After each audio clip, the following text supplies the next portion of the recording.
Series board দিয়ে কিভাবে 12 0 24 volt transformer checking করা হয়।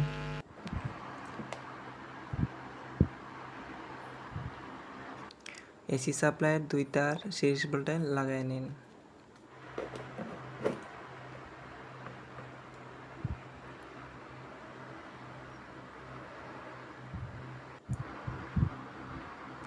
বারো 0 24 ভোল্টের তার 2টা শর্ট সার্কিট করে দিন।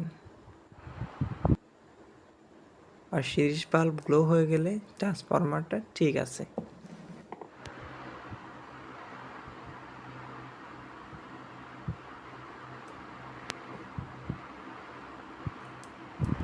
সিরিজ বাল্ব গ্লো না হলে ট্রান্সফরমারটি খারাপ।